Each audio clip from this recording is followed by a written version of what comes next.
दोस्तों नमस्कार, मैं अजय पांडे आज फिर से आप सभी का स्वागत करता हूं आपके अपने YouTube channel A to Z stories में। देवी देवताओं के वाहनों का रहस्य क्या है, आइए आज के इस वीडियो में हम विस्तार से जानेंगे। ब्रह्मा यानी कि ईश्वर जो हैं वो सर्वोच्च हैं। देवी और देवता एक ब्रह्मा के प्रतिनिधि हैं। देवी और देवता 33 प्रकार के होते हैं और उक्त 33 प्रकार के देवी देवताओं के हजारों गण होते हैं जिन्हें देवगण कहा जाता है। प्रत्येक देवी और देवता का एक वाहन होता है। हालांकि देवी देवताओं को कहीं आने जाने के लिए वाहन की जरूरत नहीं होती है, लेकिन इससे यह समझने की उक्त वाहनों का कितना महत्व है। आइए आज के इस वीडियो में हम जानेंगे कि देवी देवताओं के वाहनों की असली कहानी क्या है।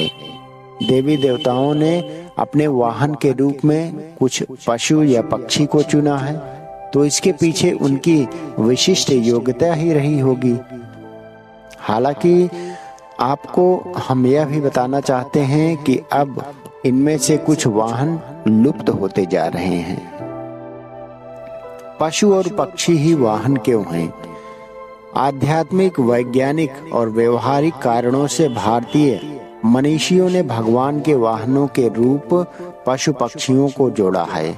यह भी माना जाता है कि देवताओं के साथ पशुओं को उनके व्यवहार के अनुरूप ही जोड़ा गया है। प्रकृति की रक्षा हेतु अगर पशुओं को भगवान के साथ नहीं जोड़ा जाता तो शायद पशु के प्रति हिंसा का व्यवहार और ज्यादा हो जाता। भारतीय मनीषियों ने प्रकृति और उसमें रहने वाले जीवों की रक्षा का एक संदेश दिया है। हर पशु किसी न किसी भगवान का प्रतिनिधि है, उनका वाहन है, इसीलिए इनकी हिंसा कभी नहीं करना चाहिए। विष्णु का वाहन गरुड़। गरुड़ लुप्त हो रहा है। माना जाता है कि गिद्धों यानी कि गरुड़ की एक ऐसी प्रजाति थी जो बुद्धिमान मानी जाती थी और उनका काम संदेश को इधर से उधर ले जाना होता था। जैसे कि प्राचीन काल से कबूतर भी ये कार्य करते आए हैं। भगवान विष्णु का वाहन है गरुड़। प्रजापति कश्यप की पत्नी विनीता के 2 पुत्र हुए, गरुड़ और अरुण। गरुड़ जी विष्णु की शरण में चले गए और अरुण जी सूर्य के सारथी हुए। संपाति और जटायु इन्हीं अरुण के पुत्र थे। आराम के काल में संपाति और जटायु की बहुत ही चर्चा होती है। ये दोनों भी दंडकारण्य क्षेत्र में रहते हैं। खासकर मध्य प्रदेश, छत्तीसगढ़ के इनकी जाति के पक्षियों की संख्या बहुत अधिक थी। छत्तीसगढ़ के दंडकारण्य में गिद्धराज जटायु का मंदिर भी है। स्थानीय मान्यता के अनुसार दंडकारण्य के आकाश में ही रावण और जटायु का युद्ध हुआ था और जटायु के कुछ अंग दंडकारण्य में आ गिरे थे। इसी कारण यहाँ एक मंदिर बना है। दूसरी ओर मध्य प्रदेश के देवास जिले की तहसील बागली में जटाशंकर नाम का एक स्थान है, जिसके बारे में कहा जाता है कि गिद्धराज जटायु वहां तपस्या करते थे। जटायु पहला ऐसा पक्षी था जो राम के लिए शहीद हो गया। जटायु का जन्म कहाँ हुआ था ये पता नहीं, लेकिन उनकी मृत्यु दंडकारण्य में हुई थी। दूसरा वाहन माँ लक्ष्मी का वाहन उल्लू, जो कि उल्लू भी धीरे धीरे विलुप्त होता जा रहा है। पश्चिमी मान्यता के अनुसार किसी व्यक्ति को मूर्ख बनाना अर्थात उल्लू बनाना कहा जाता है। इसका यह मतलब है कि मूर्ख व्यक्ति को उल्लू समझा जाता है, लेकिन यह धारणा बहुत ही गलत है। उल्लू सबसे बुद्धिमान निशाचरी प्राणी होता है। उल्लू को भूत और भविष्य का ज्ञान पहले से ही हो जाता है। उल्लू को भारतीय संस्कृति में शुभता और धन संपत्ति का प्रतीक माना जाता है। हालांकि अधिकतर लोग इससे डरते हैं। इस डर के कारण ही इसे अशुभ भी माना जाता है। अधिकतर यह माना जाता है कि यह तांत्रिक विद्या के लिए कार्य करता है। उल्लू के बारे में देश विदेश में कई तरह की विचित्र धारणाएं भी सामने आई हैं। अधिक संपन्न होने के चक्कर में लोग दुर्लभ प्रजाति के उल्लुओं के नाखून, पंख आदि को लेकर तांत्रिक कार्य करने लगे हैं। कुछ लोग तो इसकी दीपावली की रात को बलि भी चढ़ाते हैं। इसके कारण इस पक्षी पर संकट गहरा गया। हालांकि ऐसे करने से रही सही लक्ष्मी भी चली जाती हैं और आदमी पहले से अधिक गहरे संकट में फंस जाता है। रहस्यमयी प्राणी उल्लू जब पूरी दुनिया सो रही होती है तब यह जागता है। यह अपनी गर्दन को 170 अंश तक घुमा सकता है।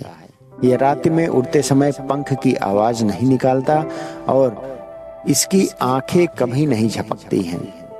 उल्लू का हु हु हु हु उच्चारण एक मंत्र है।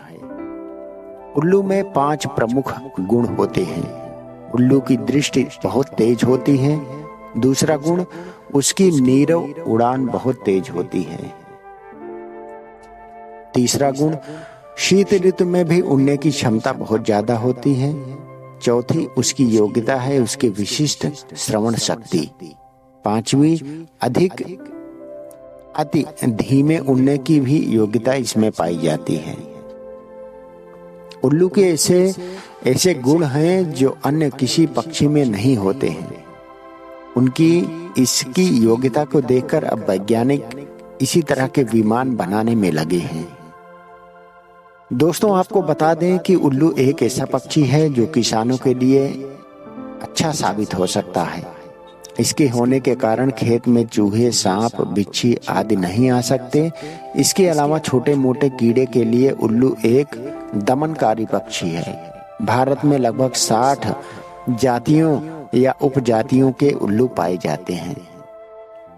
आपको बता दें उल्लू कैसे बना मां लक्ष्मी का वाहन। प्राणी जगत की संरचना करने के बाद एक रोज सभी देवी देवता धरती पर विचरण के लिए आए। जब पशु पक्षियों ने उन्हें पृथ्वी पर घूमते हुए देखा तो उन्हें अच्छा नहीं लगा और वो सभी एकत्रित होकर उनके पास गए और बोले, आपके द्वारा उत्पन्न होने पर हम धन्य हुए। हम आपको धरती पर जहाँ चाहेंगे वहाँ ले चलेंगे। कृपया आप हमें वाहन के रूप में चुनें और हमें कृतज्ञ करें। देवी देवताओं ने उनकी बात मानकर उन्हें अपने वाहन के रूप में चुनना आरंभ कर दिया। जब लक्ष्मी जी की बारी आई तब वो असमंजस में पड़ गई, किस पशु पक्षी को अपना वाहन चुने। इसी बीच पशु पक्षी में भी होड़ लग गई थी कि वह लक्ष्मी जी की वाहन बने। इधर लक्ष्मी जी सोच विचार कर ही रही थी, तब तक पशु पक्षियों में लड़ाई होने लगी।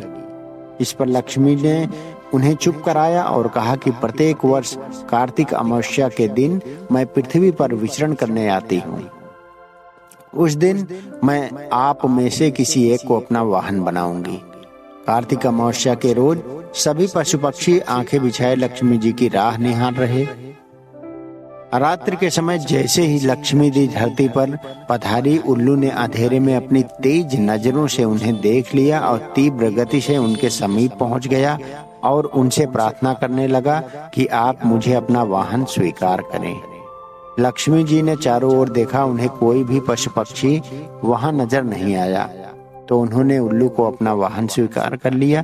तभी से उन्हें उलीक वाहिनी कहा जाता है। तीसरा वाहन, माँ सरस्वती का वाहन हंस है। दोस्तों, हंस पवित्र, जिज्ञासु और समझदार पक्षी होते हैं। यह जीवन पर्यंत एक हंसिनी के साथ ही रहता है। परिवार में प्रेम और एकता का यह सबसे श्रेष्ठ उदाहरण है। इसके अलावा हंस अपने चुने हुए स्थानों पर ही रहता है। इसकी तीसरी खासियत यह है कि यह अन्य पक्षियों की अपेक्षा सबसे ऊंचाई पर उड़ान भरता है और लंबी दूरी तय करने में सक्षम होता है। जो ज्ञानी होते हैं वह हंस के समान ही होते हैं और जो बुद्धित्व प्राप्त कर लेते हैं उनको परमहंस कहा गया है। ज्ञान की देवी माँ लक्ष्मी, माँ सरस्वती के लिए सबसे बेहतर वाहन हंस को ही कहा जा सकता है। माँ सरस्वती का हंस पर विराजमान होना यह बताता है कि ज्ञान से ही जिज्ञासा को शांत किया जा सकता है। ज्ञान से ही जीवन में पवित्रता, नैतिकता, प्रेम और सामाजिकता का विकास होता है। ज्ञान क्या है? जो भी अज्ञानी है उसे जान लेना ही ज्ञान होने का प्रथम लक्षण है। चौथा वाहन, शिव का वाहन नंदी बैल। शिव के एक गण का नाम नंदी है। प्राचीन काल किताब काम शास्त्र, धर्म शास्त्र, अर्थशास्त्र और मोक्ष शास्त्र में से काम शास्त्र के संरचनाकार नंदी ही रहे हैं। विश्व की लगभग सभी प्राचीन सभ्यताओं में बैल को महत्व दिया गया है। सुमेरियन, बेबीलोनियन, असीरिया और सिंधु घाटी की खुदाई में भी बैल की मूर्ति पाई गई है। इससे प्राचीन काल से ही बैल को महत्व दिया जाता है। भारत में बैल खेती के लिए हल में जोते जाने वाला एक महत्वपूर्ण पशु रहा है। जिस तरह गायों में कामधेनु श्रेष्ठ है, उसी तरह बैलों में नंदी श्रेष्ठ है। आमतौर पर खामोश रहने वाले बैल का चरित्र उत्तम और समर्पण भाव वाला बताया गया है। इसके अलावा वह बल और शक्ति का भी प्रतीक है। बैल को मोह माया और भौतिक इच्छाओं से परे रहने वाले प्राणी भी माना जाता है। यह सीधा साधा प्राणी जब क्रोधित होता है तो हिंसा भी सिंह से भी भिड़ जाता है। यही सभी कारण हैं जिसके कारण भगवान शिव ने बैल को अपना वाहन बनाया। शिव जी का चरित्र भी बैल के समान ही माना गया है। पौराणिक कथा के अनुसार शिलाद ऋषि ने शिव की तपस्या के बाद नंदी को पुत्र के रूप में बताया। नंदी को उन्होंने वेदादि ज्ञान सहित अन्य ज्ञान भी प्रदान किया है। एक दिन शिलाद ऋषि के आश्रम में मित्र और वरुण नाम के दो दिव्य संत पधारे और नंदी ने पिता की आज्ञा से उनकी खूब सेवा की। जब वे जाने लगे तो उन्होंने ऋषि को लंबी उम्र और खुशहाल जीवन का आशीर्वाद दिया, लेकिन नंदी को नहीं। तब शिलाद ऋषि ने उनसे पूछा कि उन्होंने नंदी को आशीर्वाद क्यों नहीं दिया। तब संतों ने कहा कि नंदी अल्पायु है। यह सुनकर शिलाद ऋषि चिंतित हो गए। पिता की चिंता को नंदी ने भाप कर पूछा, क्या बात है पिता जी? पिता ने कहा कि तुम्हारी अल्पायु के कारण ये संत लोग बता रहे हैं, इसीलिए मैं चिंतित हूँ। यह सुनकर नंदी हंसने लगा और कहने लगा कि आपने मुझे भगवान शिव की कृपा से पाया है तो मेरी उम्र की रक्षा भी वही करेंगे। आप क्यों नाहक चिंता करते हैं? इतना कहते ही नंदी भुवन नदी के किनारे शिव की तपस्या के लिए चले गए। कठोर तपस्या के बाद शिव जी प्रकट हुए और कहा, वरदान मांगो वत्स। तब नंदी ने कहा कि मैं ताउम्र आपके सानिध्य में रहना चाहता हूँ। नंदी के समर्पण से प्रसन्न होकर भगवान शिव ने नंदी को पहले अपने गले से लगाया और उन्हें बैल का चेहरा देकर उन्हें अपने वाहन, अपना दोस्त, अपने गणों में सर्वोत्तम के रूप में स्वीकार कर लिया। पांचवा वाहन, माँ पार्वती का वाहन बाघ। माता पार्वती का वाहन बाघ है तो माँ दुर्गा का वाहन शेर है। माता दुर्गा को शेरावाली कहा जाता है। बाघ तो माता पार्वती का वाहन है। बाघ अदम्य साहस, क्रूरता, आक्रामकता और शौर्यता का प्रतीक है।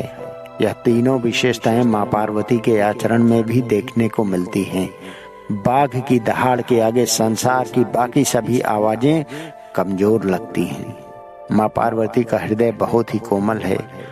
माँ की पूजा आदि सच्चे मन और श्रद्धा के साथ की जाए तो हर बिगड़े कार्य बन जाते हैं। लेकिन यदि माता का किसी भी रूप में अपमान हो या उनसे वाद खिलाफ की गई तो फिर उनका क्रोध देखने लायक होगा। कई लोग मन्नत को कर लेते हैं लेकिन काम होने के बाद उसे पूरा नहीं करते हैं। तब माँ उनको याद दिलाने के लिए भक्त को घन चक्कर बना देती हैं। एक दिन माँ पार्वती और भगवान शिव जी साथ बैठे थे। मजाक में शिव ने माता को काली कह दिया। माँ को बहुत बुरा लगा और वह कैलाश छोड़कर एक वन में चली गई और कठोर तपस्या में लीन हो गई। इसी बीच एक भूखा शेर माँ पार्वती को खाने की इच्छा से वहां पहुंचा, लेकिन वह वहीं चुपचाप बैठ गया। माता के प्रभाव के चलते वह बाघ भी तपस्या कर रही माँ के साथ वहीं सालों चुपचाप बैठा रहा। माँ ने हट कर ली कि जब तक वह गौरी नहीं हो जाएंगी तब तक यहीं कठोर तपस्या करेंगी। तब शिव जी प्रकट हुए और देवी को गौरा होने का वरदान देकर चले गए। फिर माता ने पास से ही की नदी में स्नान किया और बाद में देखा कि वह बाघ वहां चुपचाप बैठा माता को ध्यान से देख रहा है। माता पार्वती को जब यह पता चला कि यह शेर उनके साथ ही तपस्या में यहाँ सालों से बैठा रहा, तो माता ने प्रसन्न होकर उसे वरदान स्वरूप अपना वाहन बना लिया। तब से माँ पार्वती का वाहन बाघ हो गया। दूसरी कथा के अनुसार संस्कृत में लिखे भाषा में लिखे गए स्कंद पुराण के तमिल स्कंद कांडा पुराणम में उल्लेख है कि देवासुर संग्राम में भगवान शिव के पुत्र मुरुगन यानी कार्तिकेय ने दानव तारक और उसके दो भाइयों सिंघामुखम एवं दुरापद्म को पराजित किया। अपनी पराजय पर सिंघामुखम माफी मांगी तो मुरुगन ने उसे एक शेर में बदल दिया और अपनी माता दुर्गा के वाहन के रूप में सेवा का आदेश दिया। छठा वाहन गणेश जी का वाहन मूषक। भगवानों ने अपनी सवारी बहुत ही विशेष रूप से चुनी। उनके वाहन उनकी चारित्रिक विशेषताओं को भी बताते हैं। शिवपुत्र गणेश जी का वाहन मूषक है। मूषक शब्द संस्कृत के मूष से बना है, जिसका अर्थ है लूटना या चुराना। सांकेतिक रूप से मनुष्य का दिमाग मूषक चुराने वाली यानी चूहे जैसी होती है। यह स्वार्थ भाव से घिरा होता है। गणेश जी का चूहे पर बैठना इस बात का संकेत है कि उन्होंने स्वार्थ पर विजय पाई है और जन कल्याण के भाव को अपने भीतर जागृत किया है। वैज्ञानिक मानते हैं कि मनुष्य और चूहे के मस्तिष्क का आकार प्रकार एक समान होता है। चूहे का किसी न किसी रूप में मनुष्य से कोई संबंध जरूर होता है, उसी तरह जिस तरह कि चूहे और हाथी का होता है। सातवां वाहन कार्तिकेय का वाहन मयूर। मोर भारत का राष्ट्रीय पक्षी है। यह पक्षी जितना राष्ट्रीय महत्व रखता है उतना ही धार्मिक महत्व भी रखता है। हिंदू पौराणिक कथाओं के अनुसार भगवान मुरुगन या कहें कि कार्तिक का वाहन मोर है। एक मान्यता के अनुसार अरब में रह रहे यजीदी समुदाय यानी कुर्द धर्म के लोग हिंदू ही हैं और उनके देवता कार्तिकेय हैं जो मयूर पर सवार हैं। भारत में भी दक्षिण भारत की कार्तिकेय की पूजा की जाती है। कार्तिकेय को स्कंद भी कहा जाता है जो शिव भगवान के बड़े पुत्र हैं। कार्तिकेय का वाहन मयूर है। एक कथा के अनुसार कार्तिकेय को यह वाहन भगवान विष्णु ने उनकी साधक क्षमता को देखकर ही भेंट किया था। मयूर का मन चंचल होता है। चंचल मन को साधना बड़ा ही मुश्किल होता है। कार्तिकेय ने अपने मन को साथ रखा था। वहीं एक अन्य कथा में इसे दम्भ के नाशक के तौर पर कार्तिकेय के साथ बताया गया। संस्कृत भाषा में लिखे गए स्कंद पुराण के तमिल स्कंद कांडा पुराणम में उल्लेख है कि देवासुर संग्राम में भगवान शिव के पुत्र कार्तिकेय ने दानव तारा को और उसके दो भाइयों सिंघामुखम एवं दुरापद्म को पराजित किया था। अपनी पराजय पर हिंसा मुखम का माफी मांगे तो मुरुगन ने उसे एक शेर में बदल दिया और अपनी माता दुर्गा के रूप में सेवा का आदेश दिया। दूसरी ओर मुरुगन से लड़ते हुए सपाप दम सुरभदम एक पहाड़ का रूप ले लेता है। मुरुगन अपने भाले से पहाड़ को दो हिस्सों में तोड़ देता है। पहाड़ का एक हिस्सा मोर बन जाता है जो मुरुगन का वाहन बनता है, जबकि दूसरा हिस्सा मुर्गा बन जाता है जो कि उनके झंडे पर मुरुगन का प्रतीक माना जाता है। इस प्रकार यह पौराणिक कथा बताती है कि माँ दुर्गा और उनके बेटे मुरुगन के वाहन वास्तव में दानव हैं जिस पर कब्जा कर लिया गया है। इस तरह वो ईश्वर से माफी मिलने के बाद उनके सेवक बन गए। 8वां वाहन इंद्र का वाहन है सफेद हाथी। आजकल सफेद हाथी तो बहुत कम पाए जाते हैं। मनुष्यों ने इसके अलावा इनका कत्लेआम कर दिया और इनकी चर्बी और हाथी के दांत ले लिए। यह लगभग लुप्त ही हो रहे हैं। इंद्र ने अपना वाहन ऐरावत नामक एक हाथी को बनाया। समुद्र मंथन के दौरान 14 रत्नों में से एक ऐरावत भी उत्पन्न हुई थी। हाथी शांत, समझदार और तेज बुद्धि का प्रतीक है। ऐरावत को 4 दांतों वाला बताया गया है। इरा का अर्थ है जल, अतः इरावत यानी कि समुद्र से उत्पन्न हाथी को ऐरावत नाम दिया गया। महाभारत भीष्म पर्व के 8वें अध्याय में भारतवर्ष के उत्तर के भूभाग को उत्तर कुरु के बदले ऐरावत कहा गया। ऐसा साहित्य में भी यही नाम आया है। यह उत्तर कुरु दरअसल उत्तरी ध्रुव में स्थित था। संभवतः वहां प्राचीन काल में इस तरह के हाथी होते होंगे जो बहुत ही सफेद और 4 दांतों वाले होंगे। वैज्ञानिक कहते हैं कि लगभग 35,000 वर्ष पूर्व उत्तरी ध्रुव पर बर्फ नहीं बल्कि मानव आबादी रहती थी। 9वां वाहन यमराज का वाहन भैंसा है। दोस्तों, यम नामक एक वायु होती है। मरने के बाद व्यक्ति उक्त वायु में जाकर स्थिर हो जाता है और फिर प्रकृति चक्र अनुसार पुनः धरती पर जन्म ले लेता है। यम नामक एक देवता है जिनको मृत्यु का देवता कहा जाता है। ये दक्षिण दिशा के दिक्पाल कहे जाते हैं। यमराज को भैंसे पर सवार बताया गया है। भैंसा एक सामाजिक प्राणी होता है। सभी भैंसे मिलकर एक दूसरे की रक्षा करते हैं। यह एकता का प्रतीक भी होता है। भैंसा अपनी शक्ति और स्फूर्ति के लिए जाना जाता है। भैंसा अपनी शक्ति का कभी दुरुपयोग नहीं करता है। भैंसा अपनी आत्मरक्षा में ही किसी पर हमला करता है। भैंसे का रूप जिस तरह से भयानक होता है, उसी तरह यमराज का रूप भी भयानक होता है। अतः यमराज उसको अपने वाहन के तौर पर प्रयोग करते हैं। व्यक्ति मरता है तो सबसे पहले यमदूतों के पल्ले पड़ता है, जो उसे यमराज के समक्ष उपस्थित कर देते हैं। यमराज को दंड देने का अधिकार प्रदान है। वहीं आत्माओं को उनके कर्म अनुसार नर्क, स्वर्ग, पितृलोक आदि लोकों में भेजा जाता है। उनमें से कुछ को पुनः धरती पर फेंक दिया जाता है।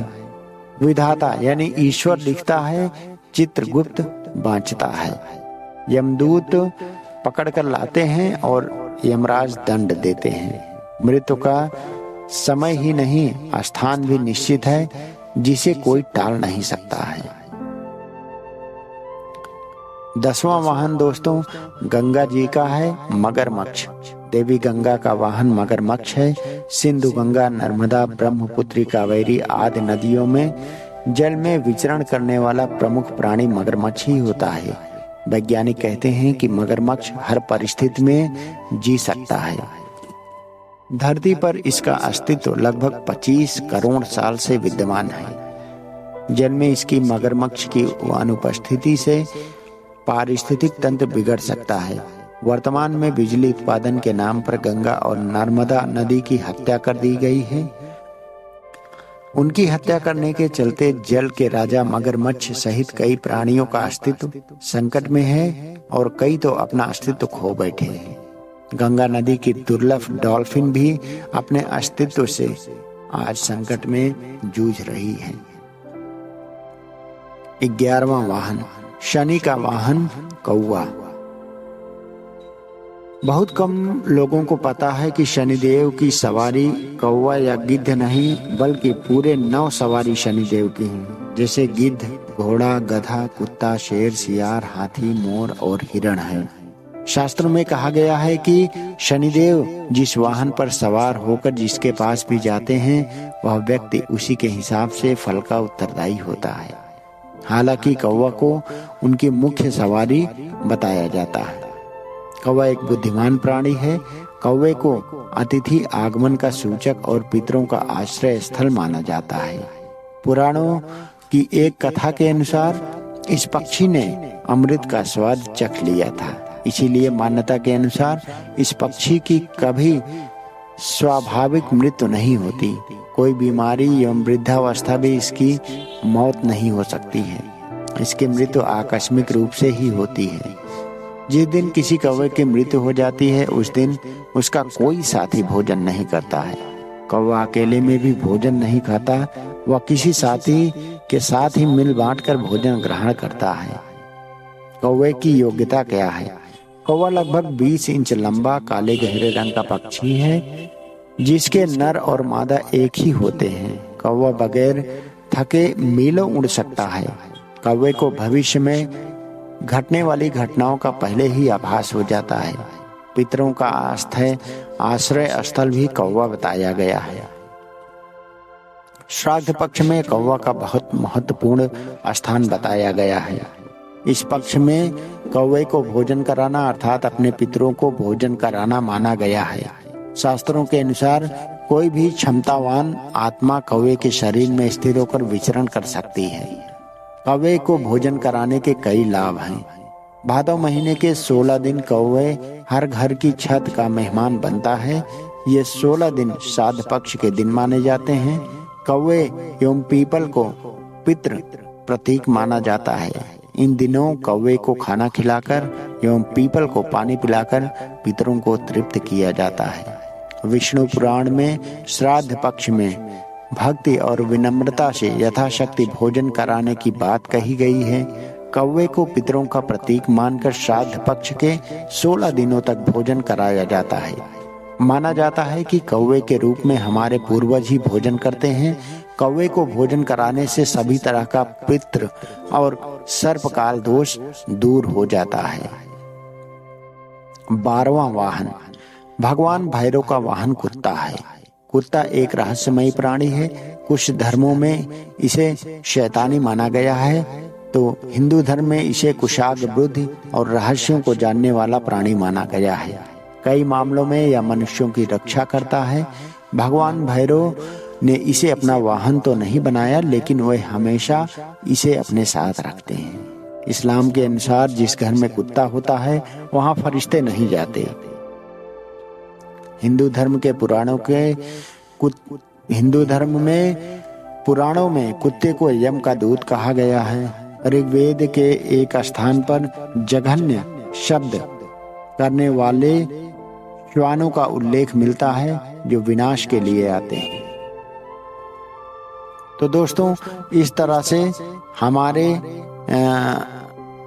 देव पुराणों में अलग अलग देवी देवता अपना वाहन मान चुके हैं। इसके अलावा आदित्य का वाहन 7 घोड़े, वरुण का वाहन 7 हंस, ब्रह्मा 7 हंस, महेश्वरी का बैल, दुर्गा का सिंह और अग्नि का मेष आदि माना गया है।